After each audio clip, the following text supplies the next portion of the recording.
السلام عليكم ورحمة الله وبركاته. بسم الله الرحمن الرحيم. الحمد لله رب العالمين والصلاة والسلام على نبينا محمد وعلى آله وأصحابه أجمعين. This is something new. I feel like I'm speaking to myself. Like I'm hearing my voice coming right into my ear.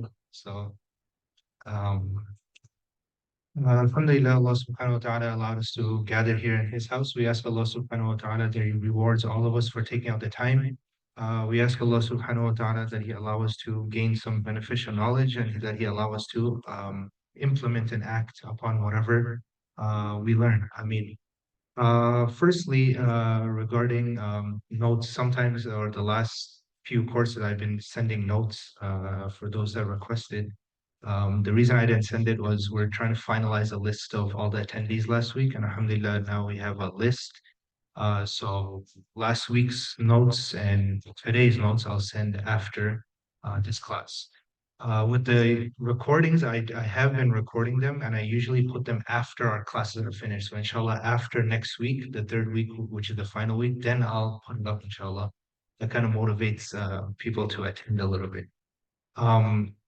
The last point is that with the emails, if you didn't get a reminder email about class today, that means that whatever email you wrote in the sign-up sheet probably wasn't understood. And that could happen. Sometimes the handwriting isn't clear. So based on whatever was written in the sign-up sheet, we made a list of emails.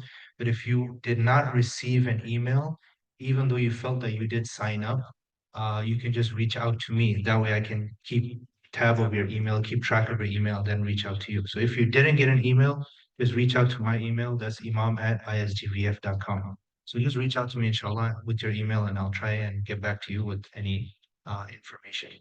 So last week we started about some of the history of fasting, history of Ramadan.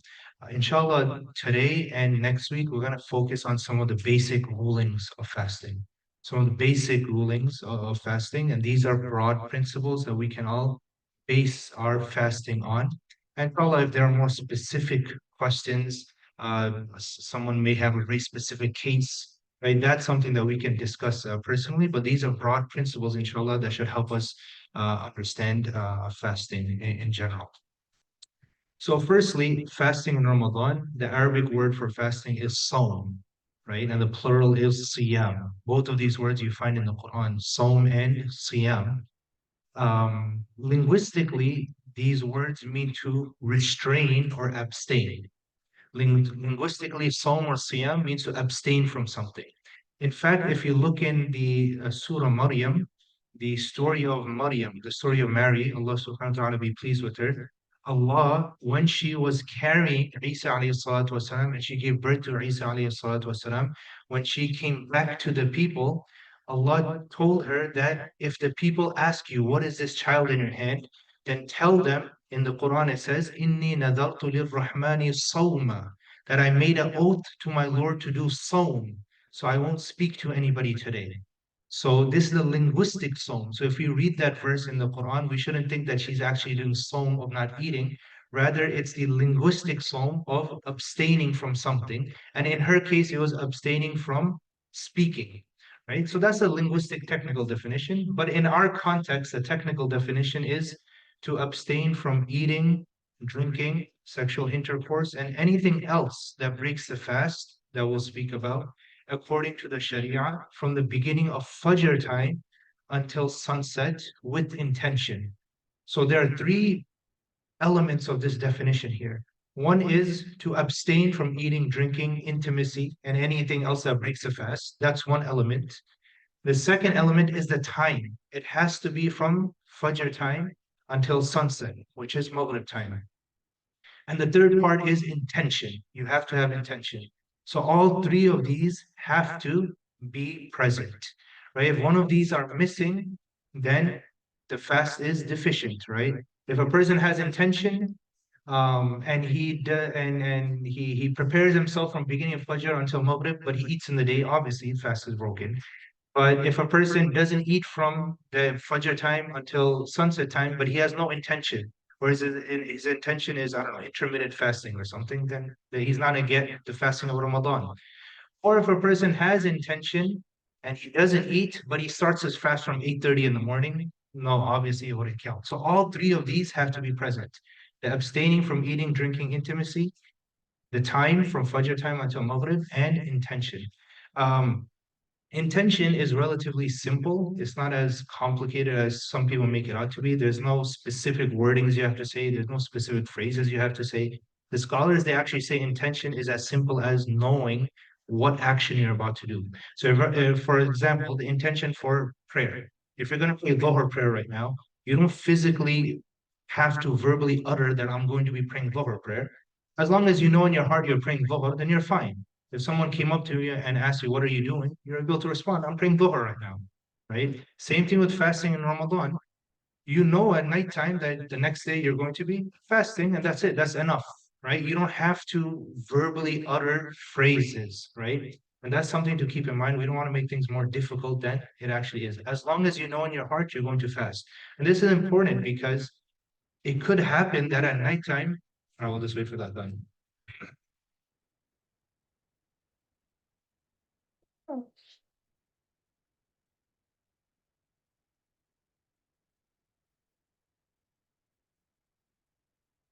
أشهد أن لا إله إلا الله أشهد أن لا إله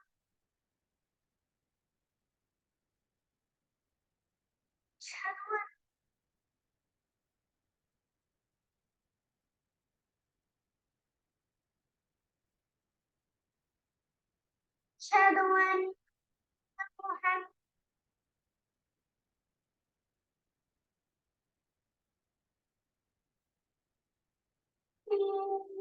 على الصلاة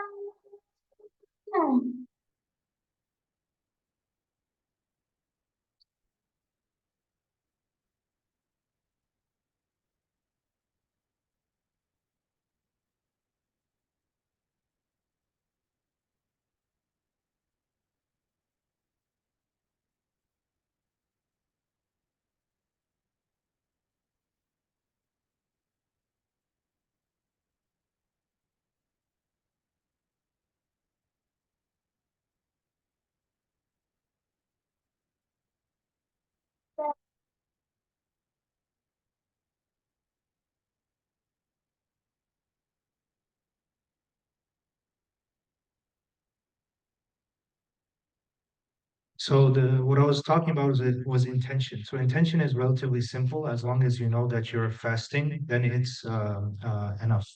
And this is important because sometimes, let's just say, the typical practice is for us to wake up at suhoor time, right before Fajr. Say, for example, you fell asleep after Taraweeh and you woke up after Fajr, right? Now, a person might wake up and say, "Oh, I didn't intend. I didn't make intention." At nighttime, I'm pretty sure every Muslim adult person knows that tomorrow I'm going to be fasting, right? So if you go to sleep knowing that in your heart and you wake up, it's not that big of a deal. You can continue fasting. Yes, you miss your suhoor and you're probably going to be a little more hungry, but you can continue fasting. That day is not invalidated. And that's something very important to know because some people automatically think my fasting is invalidated. No, it's not, right? Because at nighttime, you know that you're going to be fasting the next day. So inshallah, the concept of intention is not that complicated and that difficult. Um, we all know that fasting in Ramadan is one of the five pillars of Islam. We hear about the five pillars. Where do we get the concept of five pillars from? There's a very famous hadith in Bukhari and Muslim on the famous companion Abdullah ibn Umar, the son of radiallahu anhu. He said, I heard the Messenger of Allah sallallahu alaihi wasallam say, the religion of Islam is based upon five pillars, testifying that there's nothing that deserves to be worshipped except Allah and Muhammad is a messenger of Allah, establishing the prayer, giving zakat, making pilgrimage, and fasting the month of Ramadan. So this hadith is basically the gist of where we get our five pillars from. All right, so fasting in Ramadan, upon whom is fasting in Ramadan obligatory, right? So number one, the person has to be Muslim. You're not going to be telling a non-Muslim to fast, right?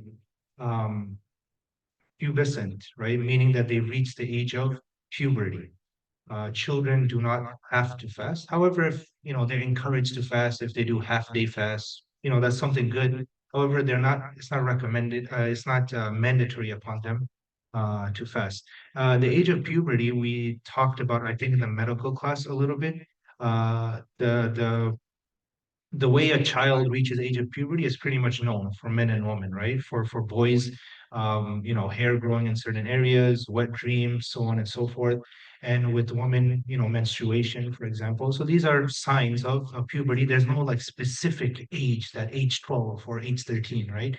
Whenever these signs are there and met, then they've hit the age of puberty. So Muslim, pubescent, and sane. A person has to be mentally sane, mentally what is considered normally sane. If a person is not in their normal mindset, and we talked about this in the previous class that we had, if a person isn't there, then fasting isn't obligatory on that person, and we shouldn't burden that person by forcing him or her to fast. Excuse from fasting in Ramadan. So this is the default. Every person that's Muslim reaches the age of puberty and is sane, they fast. However, are there excuses? Yes, there are. Number one, sick. And each one of these excuses we'll talk about a little more in detail. Right now, we're just listing them out. So the first is sick. Second is a traveler. Third is pregnant or nursing. Four is unable to fast due to old age or an illness from which recovery is not probable. And the last category we'll talk about as well is those during certain days it's not permissible, in fact, to fast in Ramadan, and that is for menstruating women and postpartum bleeding. Inshallah, each one of these we'll go over in detail. So the first one was sickness, exemptions for fasting due to sickness. What does that mean?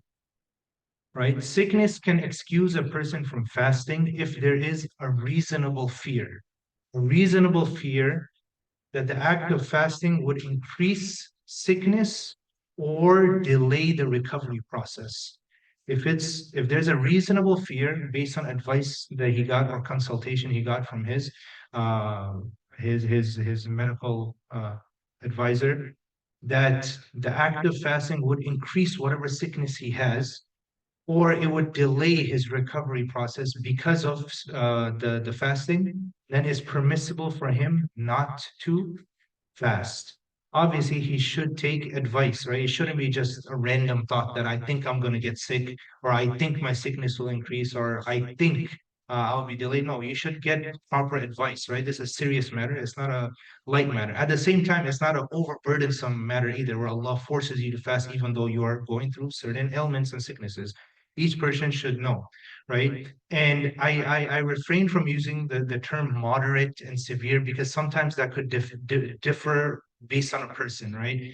For me, for example, a headache, maybe it's not as bad. I'm able to go through it. Someone else, their headaches could be a little more severe. They need water, right? For example, to calm them down, right? Or they were extremely dehydrated maybe the night before, and now they actually need water, right? So I purposely didn't use the terms moderate, severe. This goes back to the person. Each person knows their capacity, each person knows their ability, and each person knows their own health condition. And they should always consult with an expert in the medical field before making that decision. So again, increase of sickness or delay in recovery. Either one of those, if there's a reasonable fear, then a person is excused from fasting. Another situation is where a sickness where intaking medicine is essential for treatment throughout the day. So throughout the day, you need to intake medicine. For example, this excuses a person from fasting. Inshallah, whenever they feel better later on throughout the year, they can fast. Any severe illness in which it is probable the fasting would cause harm excuses a person from fasting as well. And this is a little bit higher up on the scale. So, for any of these situations where a person has some sort of sickness, a severe illness, a person has to constantly take medicine throughout the month of Ramadan, they have to make it up, right? Now, what is the concept of make up?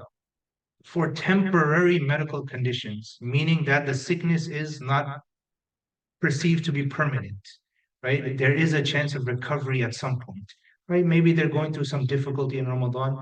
The doctor says after a couple of months, you'll feel better, maybe, right? This is something considered temporary. If it's temporary, recovery is probable sometime in the future, then these missed days need to be made up. Meaning that you don't have to force yourself in the month of Ramadan to fast and put your body in harm's way. You can take it easy. And then later on, when you have recovered throughout the year, at any point you can fast, right? You can take advantage of certain opportunities to fast, right? Fast Mondays and Thursdays, fast 3 days a month. You try and do the sunnah and you get the reward of your makeups as well, inshallah. So this is throughout the year.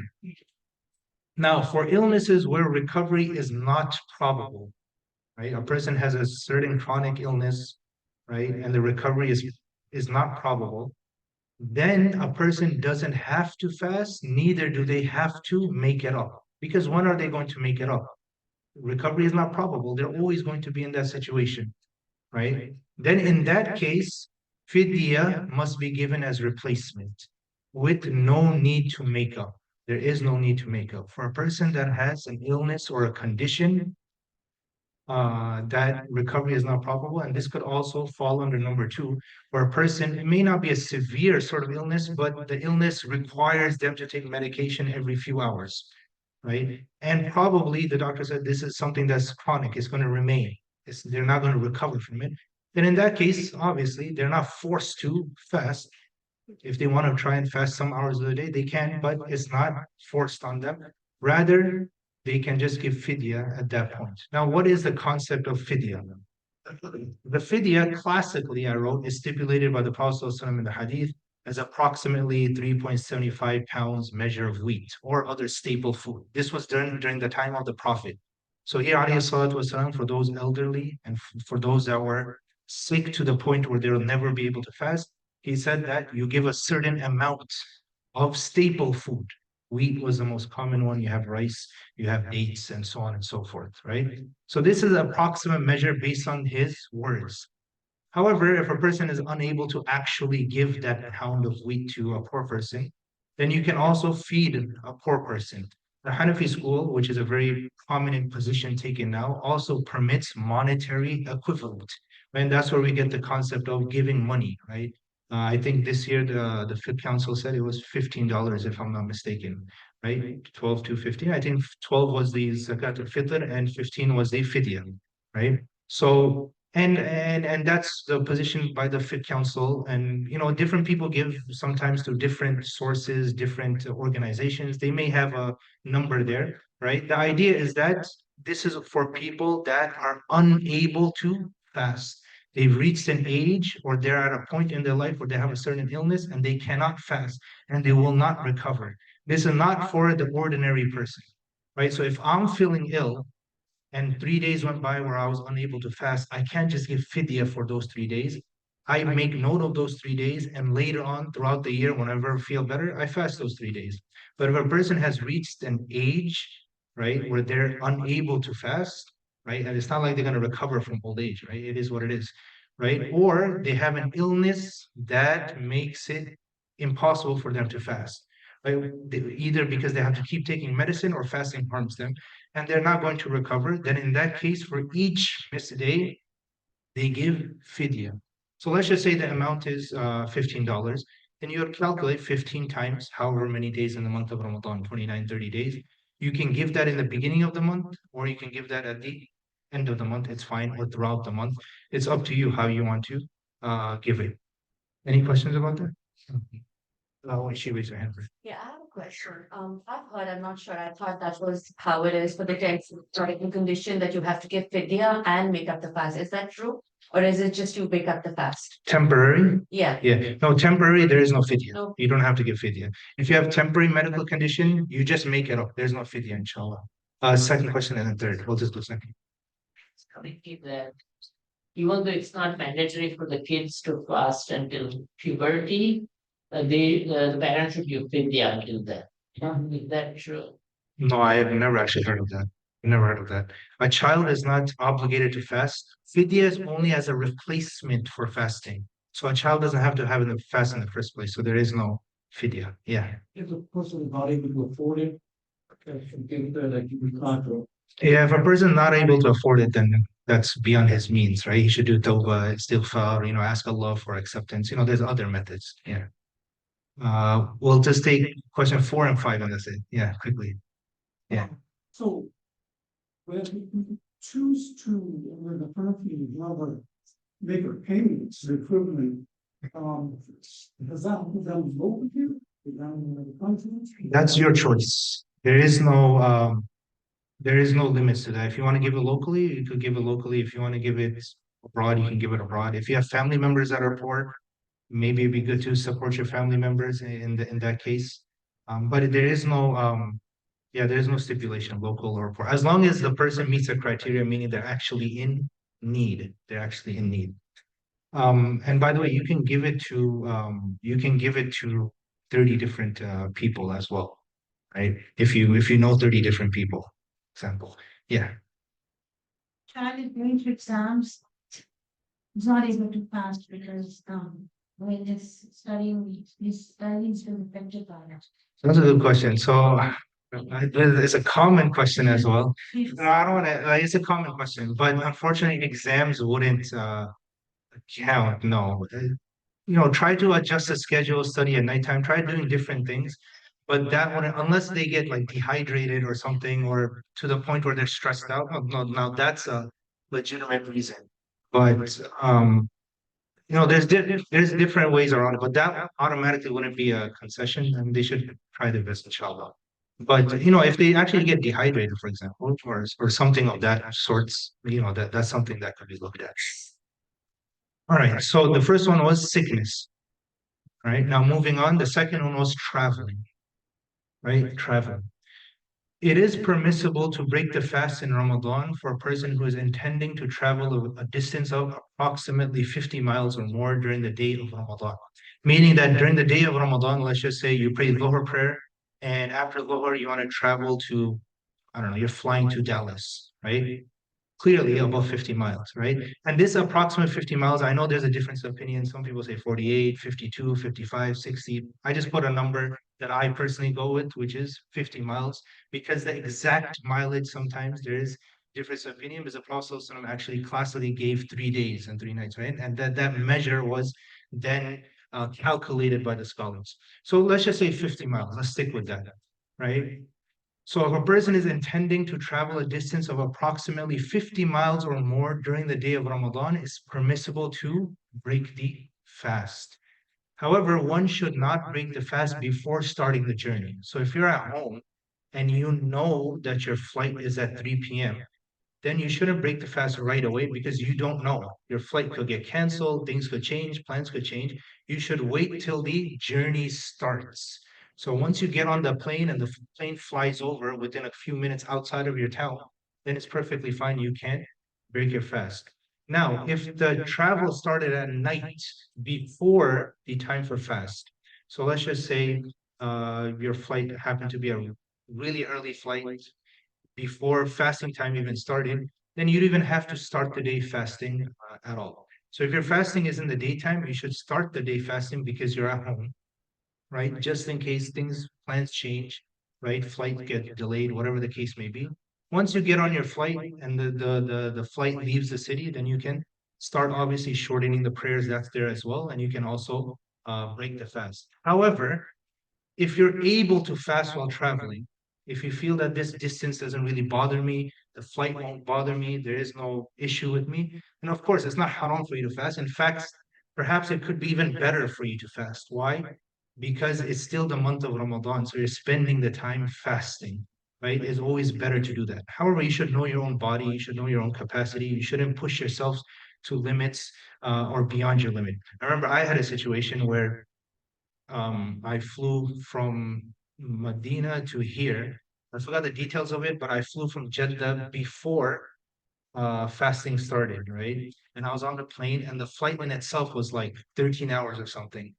And then when you landed in America, it was like 11:30 in the morning. And then fasting finished at 8 o'clock. So you just flew 13 hours, and then you have another from 11 o'clock to 8 o'clock. Impossible, right? You're not on a fast. You're going to be fasting like 23 hours at that point. So obviously, you're going to break that fast in that case. However, you look at yourself, look at your travel. If you wish to break the fast, the concession is there. It's permissible, inshallah, to break the fast. And this could apply to many different people, because some people, even when it comes to driving, they feel nauseous. They need water, right? They get dizzy. So in these cases, inshallah, there's no reason to fast. However, any days that you do miss, you should jot it down, you should keep track of it, and after the month of Ramadan, you make it up whenever you possibly can. Yeah. Or starting, well, after you started the journey, do you have to make it up? Yeah, you do make it because you broke the fast. So why would you even fast if you know you're traveling? Why would you even fast? That you have to break, in the middle. That's a good point. Because you don't know if you're going to continue unless you know 100% sure, which in many cases, even if you're highly probable, there could be a chance that your plans could change. Right. So you should start the day of fasting, and that's what the scholar said. And that's also respect for the day of Ramadan as well. So out of respect, you start the day fasting. If you're very, very probably going to travel, let's just say suhoor time, hypothetically, I don't know when it's going to be, let's just say 6 a.m. and your flight is at 8 a.m. and you're already at the airport, then you don't have to like get up for suhoor and all of this stuff. You just don't eat. And once you get on the plane, just have your breakfast or whatever you need to, right? Any questions regarding that? Yeah.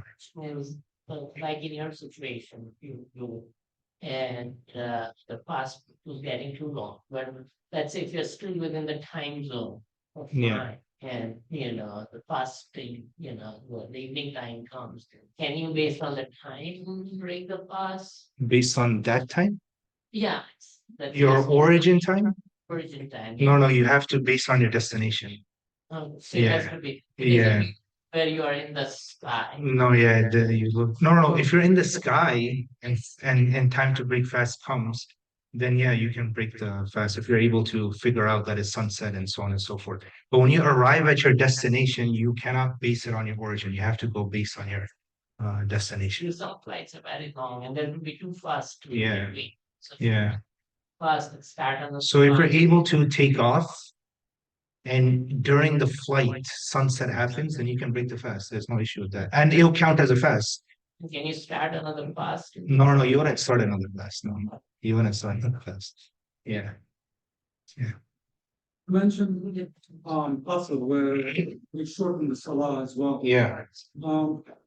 So one, just to clarify, in the fasting, it's an option. If you're able to keep the fast, you keep it.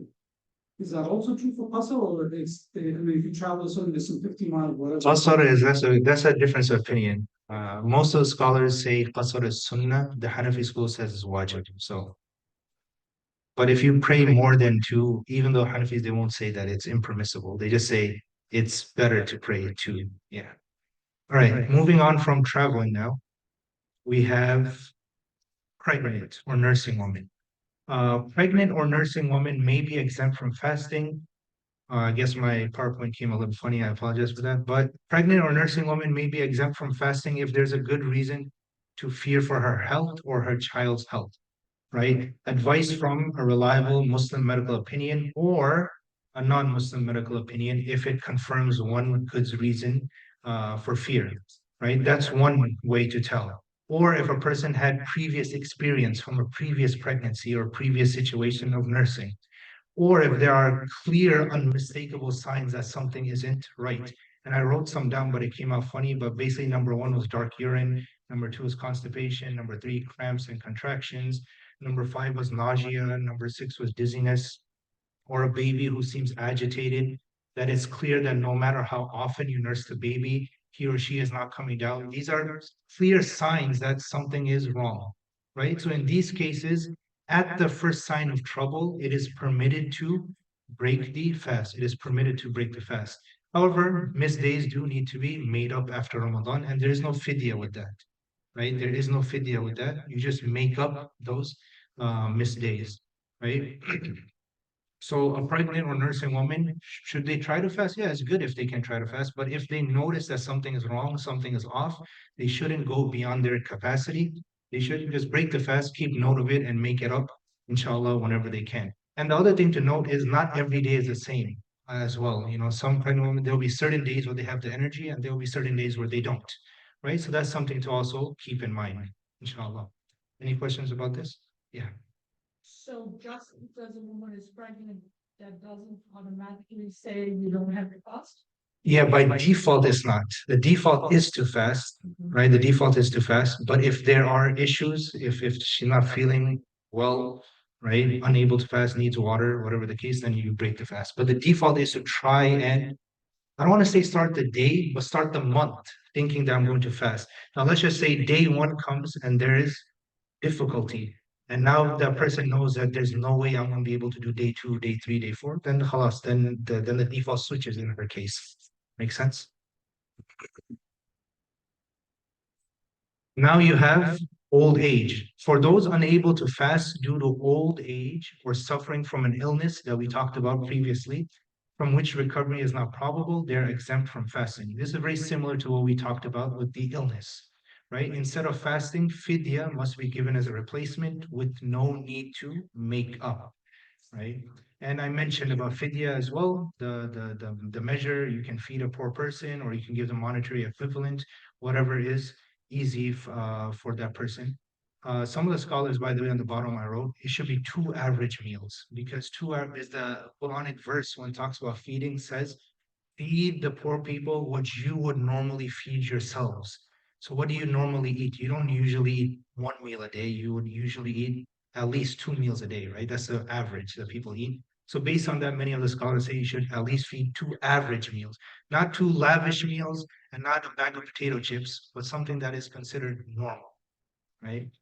Or you can give the monetary equivalent of the price, inshallah. This is for old age.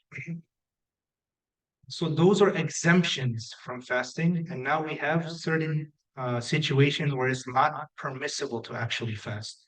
And that is menstruation. So if a woman's menstruation starts in Ramadan during the night meaning any time from Maghrib to the Fajr time, then she refrains from fasting the following day and from the duration that she is menstruating, right? If her menstruation starts in the day, then the fast for that day is basically invalidated and she would make that day up later along with the other days. She must refrain from fasting for the duration that she's menstruating. A menstruating woman can eat and drink during the day in Ramadan. It wouldn't make any sense if she's menstruating, can't fast, and still has to eat. And this is something to, and in some cultures, it exists where a menstruating woman, even though she's not fasting, she's made to do actions of fasting, even though she's not. And that's not something that is Islamic, to be honest with you, right? So she shouldn't be burdened to wake up at suhoor time. That's one. Um, During Maghrib time, I mean, it's good to eat food with the family. There's nothing wrong with that, but it shouldn't be a burden to sit with the family and act as if she's praying Maghrib with the family or something. Obviously, that doesn't make any sense. And the reason I'm saying that, it may sound comical, but sometimes, subhanAllah, when this occurs, generation after generation after generation, the males in the family, sometimes they have no idea what's going on, right? Especially younger boys. They have no idea what's going on with their sister or their mother. It's not something that you should be in everyone's business, but Islamically, we should be aware of rulings. That's the most important thing. Allah subhanahu wa ta'ala says, Inna Allah la yastahi min al-haq. Allah subhanahu wa ta'ala does not shy away from things that are true, even though it may be uncomfortable to speak about. So that's something to keep in mind. The other thing is eating and drinking, as I wrote. There shouldn't be an issue with a woman eating and drinking during the day if she's menstruating. Now, however, does that mean that she should go in front of a person that's fasting and eat a burger in front of their face? No, obviously not. Right? You just, everybody, meet each other's sensitivities, right? A person that's fasting obviously is difficult to smell food, and a person that is not fasting shouldn't be starving, right? So, meet that balance, inshallah. And it shouldn't be more difficult and burdensome than it actually is. A menstruating woman should record the number of days she missed while fasting and make them up after Ramadan ends in a time when she is able to, right? So she can make it up whenever throughout the year, inshallah. If her menstruation stops in Ramadan, she is obliged to fast the following day and the remainder of Ramadan. The same rulings apply to a woman in a state of postnatal bleeding, inshallah. Any questions? Okay, now these were general rules, right? Now you have situations that people ask about, and that's something we'll talk about today and inshallah next week as well. I don't think we're going to finish. Principles of invalidators of fast. People always ask, does this break my fast? Does that break my fast? If I do this, it'll break my fast. If we can somehow summarize things into certain principles, then we can get a clear idea of what breaks the fast and what doesn't break the fast based on these principles. Now, these are general principles. Are there exceptions? Yeah, there are exceptions that we can talk about. So, generally speaking, there are two things that can break the fast, generally speaking. Number one, a substance from outside that enters into the body, right? Eating and drinking. Number two, sexual relations or intimacy. So when we talk about, actually, before we talk about this, I just want to quickly go over the sexual relations part. And again, even though it is an uncomfortable subject, it's something that we should know about. So we'll go through this one first. Intercourse always invalidates the fast, right? It's of no consequence. It doesn't matter if the intercourse leads to ejaculation or orgasm or not, right? Automatically by default, this breaks the fast. When dealing with ejaculation orgasms, there is a distinction between it being physical and not physical. The summary of this is that if it's without physical, it does not invalidate the fast. Example is wet dreams. And if it is something physical, then it leads to the fast breaking, right? So intercourse breaks the fast. If there is no intercourse, but there's still ejaculation, then it depends if it's involving something physical or not. If there is no involvement of physical, right, like a wet dream, then it does not break the fast. And if it involves something physical, whether touching or anything of that nature, then it breaks the fast. So that's a summary of this.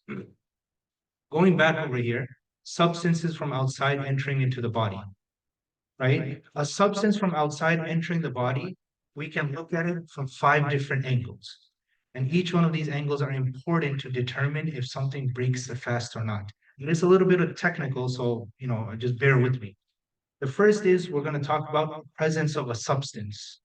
The second thing we want to talk about is the place the substance must reach in the body. The third is the point of entry, the manner of stay, and excuses. Each one of these we'll talk about, right? All 5 of these are very, very important to determine principles regarding whether something breaks the fast or not. If we can have these in mind, then we can automatically determine in many cases, does something break the fast or doesn't break the fast? So let's start with number 1, presence of a substance. A substance that can invalidate the fast is anything that has a discernible, tangible body, right? The substance can be as big and easy to identify, like a piece of meat, a piece of burger, or it can be something small like smoke. So if a person is smoking, for example.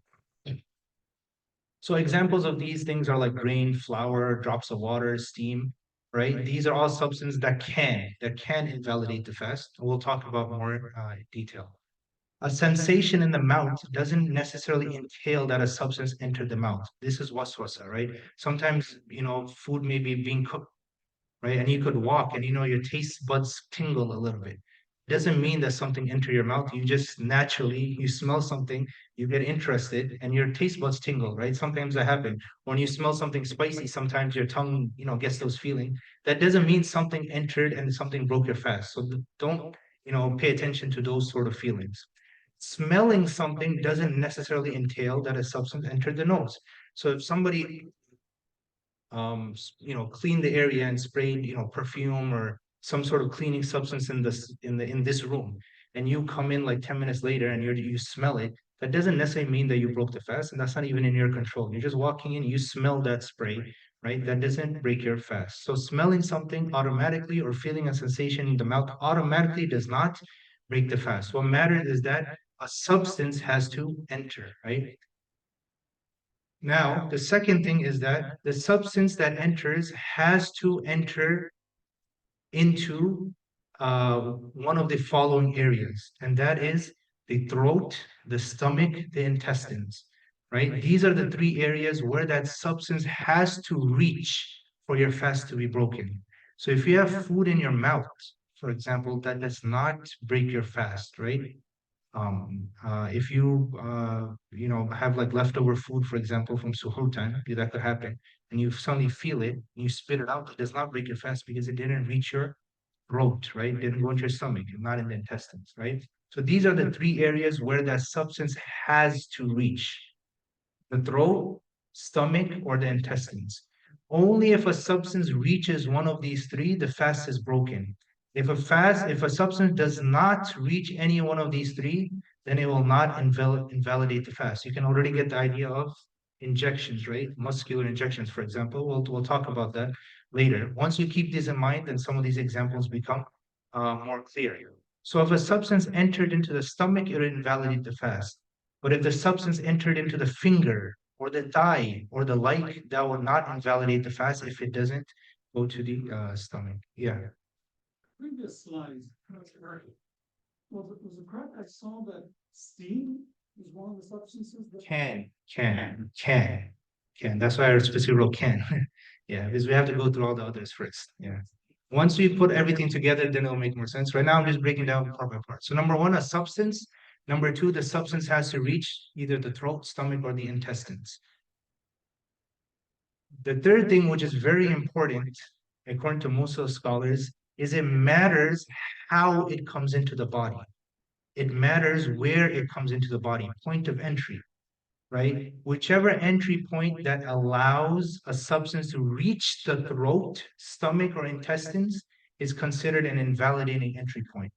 So a fast is only invalidated when the substance reaches the throat, stomach, or intestines from an invalidating entry point. These points, as mentioned by the scholars, the first two is obviously the most obvious, the mouth and nose. Third, the anus, because it's a technically invalidating entry point, even though it's very rare, right? So the main two things obviously is the mouth and the nose, something going through the mouth and something going through the nose. Now the eyes, I believe, it is connected to the throat, right? However, the scholars, they made an exception to that because there are certain narrations where the Prophet applied certain things on his eyes, even though while he was fasting. Based on that, the scholars made an exception to the eyes. But the mouth and the nose is the most obvious. So it has to be a body, right? It has to come through these points of entry, and it has to reach the stomach, the throat, or the intestines. These three are clear so far? Then the fourth is that how it stays in the body. It has to stay in the body independently. And there's a classic example, if you go back to the old books of fiqh, talk about it. They give a very funny example that if someone hypothetically took a piece of raisin and tied it on a string and they put it into your mouth, for example, and the raisin went all the way inside, and subhanAllah, it's actually mentioned, right? Which shows that even back in the time, they were very, very forward thinking. They were thinking of possibilities. Anything could happen. Things change over time. So they gave that example that if someone were to put a piece of raisin, put it on a string, put it inside your body, and they were controlling the string from outside, technically that raisin is of substance. It entered your stomach or your throat, right? And it went through your mouth, which is an invalidating entry point. However, it's not independently staying there. It's being controlled by a string, an external force. So because of that, if it's externally controlled, then it does not break the fast.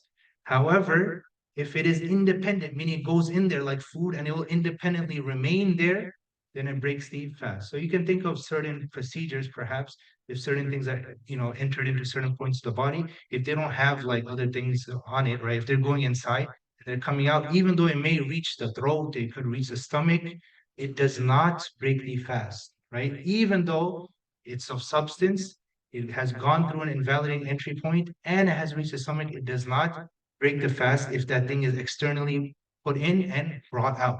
Unless it drops something in there and then it's taken out, then that thing that was dropped breaks the fast, but not the tube or the object itself. Does that make sense? Yeah. How about brush it with, do you think a toothbrush with toothpaste on it? That's a good example. So in theory, using a toothbrush with toothpaste will not break the fast unless you swallow. So if you don't swallow, then you're fine. Right? You might have read in certain books that some scholars say is makruh, for example. They say it's disliked. Why?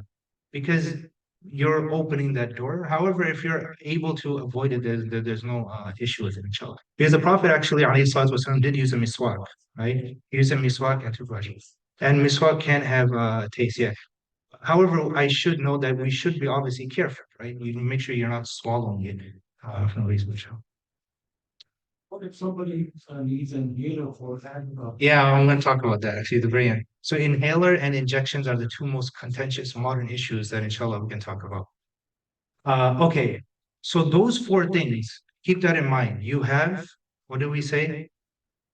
Uh, presence, the substance coming through into the stomach, the throat, or the intestines. And number three, the point of entry, right? The mouth or the nose, right? And it's staying there independently. That can break the fast. That can break the fast.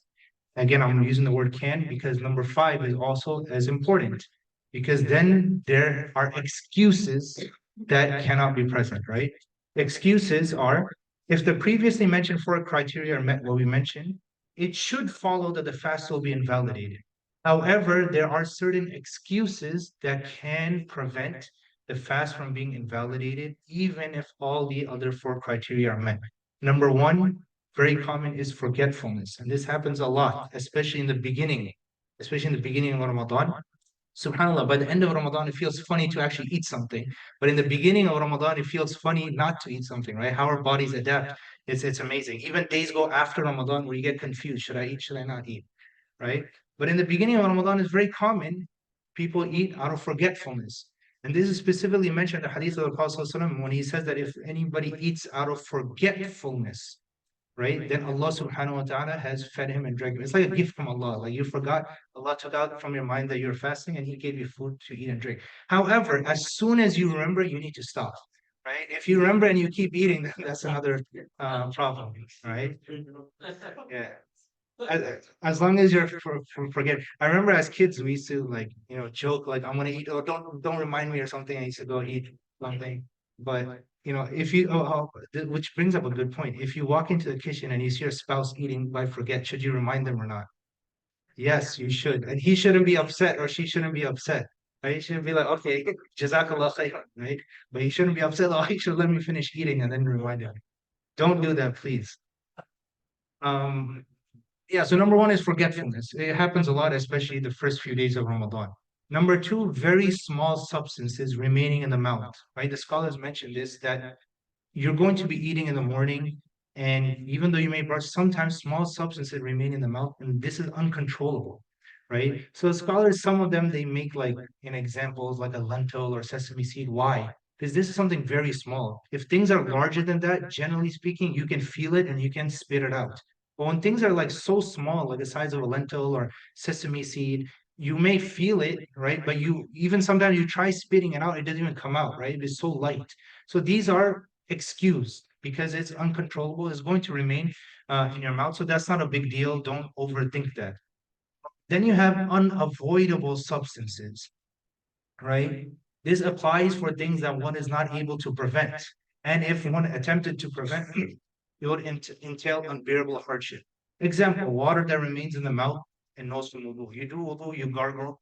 There's going to be some water that remains in your mouth. You can't keep spitting for like the next 5 minutes. It just doesn't work, right? So don't overthink that. Inshallah, that is fine. When you take a bath and you shower, water is obviously going to go in your nose and mouth, right? You shouldn't overthink that and overthink how to spit everything. It's just natural. Some people they have this, waswas, and I get asked that all the time. Oh, I feel coldness in my mouth. Is it my saliva or is it water? You have no way of knowing, right? You shouldn't go that, you shouldn't burden yourself beyond what Allah subhanahu wa ta'ala burdens you with. Dust, for example, is very dusty outside, right? I mean, you have to breathe to be able to walk, right? You walk into a room where someone sprayed something, right? I mean, you're going to inhale it, right? Um, these are things that are out of your control. It's not in your control. What's in your control is, for example, a cigarette, right? That's you're literally breathing that in. That is something different from a person. Let's just say you're walking down the street, maybe not over here, but if you go to cities like Philly or New York, you're walking down the street, a person could be smoking, you can't push him away. And that smoke is you're gonna breathe it in. Is that your fault? No, it's not. And that does not break your fast. So we shouldn't overthink things. Things that are uncontrollable, out of our control, it does not break your fast. So, any questions about that? So you have those four criterias. As long as there are excuses, those 4 criteria will not break your fast. If there are no excuses, and the most conceivable examples of those are if a person obviously eating something, drinking something, right? A question that comes up is about medication, for example. Medication, I mean, that does break your fast. However, as we mentioned, a person can just make it up at another time. Right? Inshallah, a person just makes it up at another time. I think that might be the last slide for today, inshallah. And next week we're going to continue. We have 5 minutes left. Yeah. What about, when you're fasting and you go for blood test? Fasting, you go for blood test. That does not break your fast. Sounds- Actually, I had one more thing to show. Sorry. These are examples. Some of them I want to talk about more in detail. Okay, next week we kind of ran out of time. Asthma pump, I will talk about more because there's a difference of opinion upon that, and I'll talk about that a little bit more. Because some scholars say no, some scholars say yes. So this is just one chart that I thought was a good summary. Injections and asthma pump, we have to talk about more next week, inshallah. But generally speaking, these are things that invalidate and don't invalidate, generally speaking. So acupuncture, no. Asthma pump, yes, but that's to put a star next to it. We'll talk about that next week. Contact lenses, no. Creams, lotions, no. Deodorant, no. Eardrops, no. Endoscopy, could, right? Could, if certain sprays are put in, right? But if it's without spray, just I don't think that happens though. But you could talk about that more. Extracting blood, no, does not invalidate the fast. Eye drops, no, does not invalidate the fast. Injections, according to many scholars, it does not invalidate the fast, no matter what. However, injections and asthma pump, I will talk about more next week, inshallah, because there's a little bit more discussion about that. And I want to be fair for both sides. Because some scholars say yes, some scholars say no, and it's good to present both opinions. So asthma pumps, injections, we'll talk about. IV drips, no. Lighting incense in the house, no. Lip balm, no, as long as you're not swallowing it. If a woman does makeup, no.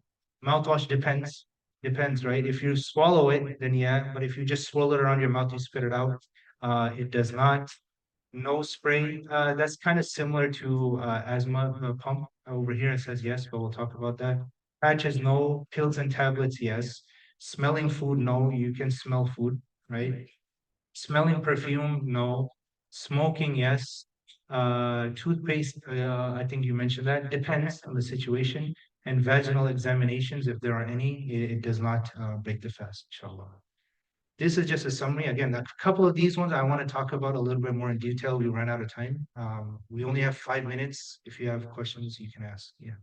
Really not like vomiting? Vomiting does not, unless, so this is something I didn't mention, but only if a person intentionally vomits a lot, which doesn't happen usually. Who intentionally vomits? Very rare, right? So, but that is a case mentioned in the hadith. That's an exception from something going out as opposed to something coming out, something coming in as opposed to coming out.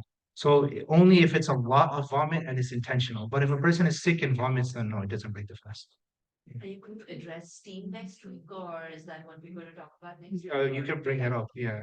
Steam? Yeah, you can bring it up, inshallah. What did you have in mind in particular about steam? Like, Is if we do, if you're taking a hot shower. no, if you're taking a shower and steam, it doesn't, but that's uncontrollable, yeah. What's sometimes we are migrated steam. Yeah, yeah, so that's something we could talk about. With medical reasons, yeah, we'll talk about that. Yeah. How about reading like about or is it not? Nasal drops can break the fast. Yeah, nasal drops do, but bleeding does not. As part of. Yeah, it does. The nasal drops. Oh, we'll talk about that. But nasal drops, from my understanding, they do break the fast. But you just make it up. No, that does not break the fast. Bleeding doesn't break the fast, unless you're like incidental swallowing does not break the fast. You're gonna spit out the blood anyway, and if it's inside, it doesn't break. Same thing with mucus and saliva and all those internal fluids that you have, it doesn't break the fast. Yeah. Yeah. What's the best consensus for starting your fasts either at Fajr time or at Imsak, just like 10 minutes before Fajr? That's a good question. Imsak or thing. Actually, we'll talk about the next week because I have suhoor and fasting jotted down as topics for next week. So that's kind of related to suhoor, inshallah. We'll talk about that. Final question. Yeah. So the fidya, do you have to give it to a Muslim only? Or can you give it to any poor person? Fidya is for Muslim. Only Yeah, fidya is Muslim. Fidya, zakatul fitr, and fidya, all three of those are for Muslims. Yeah. Give it to poor people or the non-Muslims, if somebody's very poor. Sadaqah. There's charity. You can give charity. You can always give as much charity as you want. Just these three are related to Muslims. Yeah. All right, inshallah, we'll see everybody next week. Jazakumullah khair. Assalamu alaikum.